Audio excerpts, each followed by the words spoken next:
Évangile de Jésus-Christ selon saint Marc.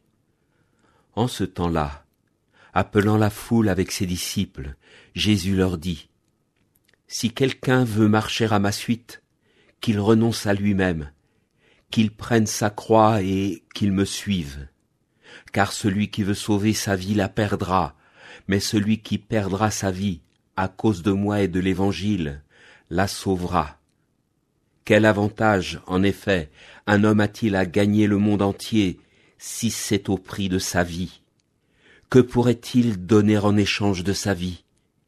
Celui qui a honte de moi et de mes paroles dans cette génération adultère et pécheresse, le Fils de l'homme aussi aura honte de lui quand il viendra dans la gloire de son Père avec les saints anges. Et il leur disait : Amen, je vous le dis, parmi ceux qui sont ici, certains ne connaîtront pas la mort avant d'avoir vu le règne de Dieu venu avec puissance. Alors frères et sœurs, dans ces versets, j'ai senti que Jésus se met en balance, il se propose en face de tout le reste. Soit c'est Jésus, soit c'est tout le reste. Alors qu'est-ce qu'on va choisir ? On renonce et on choisit. Alors voilà quelques exemples de situations où on doit renoncer et choisir.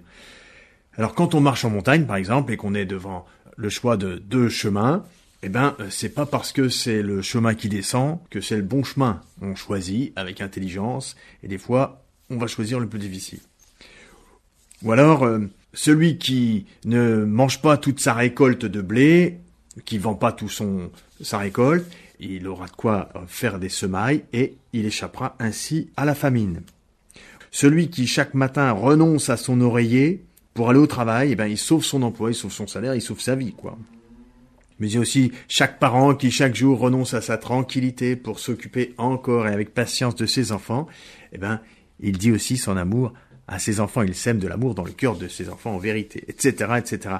Il y a beaucoup d'endroits où nous renonçons à une certaine facilité, à un certain égoïsme, et ça nous paraît bon et ça nous paraît bien. Alors évidemment, j'ai pris quelques exemples un peu triviaux, mais il y a des situations bien plus exigeantes encore, certes, évidemment. Mais alors dans l'évangile, Jésus, justement, il fait deux choses. Premièrement, il pousse à l'extrême. Il ne s'agit plus de faire des petits efforts, de renoncer à une petite facilité. Il s'agit de renoncer à sa vie. Premièrement. Et pourquoi, deuxièmement, poursuivre Jésus uniquement. Jésus se présente comme le bien suprême et unique. En fait, Jésus n'est pas sur notre route comme une option. Il n'est pas là pour nous proposer un bonheur de plus, un bonheur différent ou autrement des autres bonheurs. Jésus nous rejoint dans notre vie pour nous indiquer, nous offrir la plénitude du bonheur. Et ça n'a rien à voir. Et c'est tellement énorme que pour l'accueillir, il faut lâcher tout le reste. Alors pour conclure, je vous partage un exemple un peu original. J'aime beaucoup un immense théologien, Henri de Lubac. Il s'est intéressé profondément à toutes sortes de sujets et il montre combien ces sujets sont riches et même passionnants. Mais ensuite, quand il rapporte ses études, ses centres d'intérêt à Jésus, alors là, ça n'a plus rien à voir. Jésus est incomparable. On voit bien que Jésus, c'est son Dieu. Par exemple, il prend le bouddhisme, alors il dit c'est la plus grande expérience spirituelle de toute l'histoire de l'humanité, c'est passionnant ce qu'il en dit.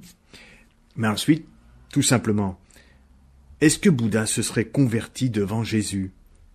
Ou alors il étudie à un autre moment, il étudie Proudhon, le fondateur du communisme français. Alors bien sûr c'est intéressant, mais ensuite, quelle comparaison avec l'Église, avec la foi au Christ ?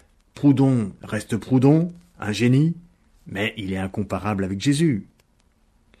Il a étudié aussi beaucoup, Henri de Lubac, les dérives post-Vatican II. Il était un acteur principal du concile. Donc ces dérives qui ont séduit des générations entières de chrétiens, qui imaginaient que tout allait être l'Église réconciliée, le monde réconcilié avec l'Église, le socialisme était peut-être vu comme l'avenir du christianisme même. Il montre combien c'est intéressant, c'est très puissant, mais tout cela, de Lubac l'étudie beaucoup, et il montre bien que ça n'est que du vent par rapport au Christ et à son Église. Bref, je conclus, frères et sœurs, nous, qu'est-ce que nous prétendrions préférer au Christ pour nous conduire vers la plénitude du bonheur ? Amen. L'évangile du jour était commenté par le père Augustin Drillon, curé des paroisses Saint-Martin du Val d'Erdre et Saint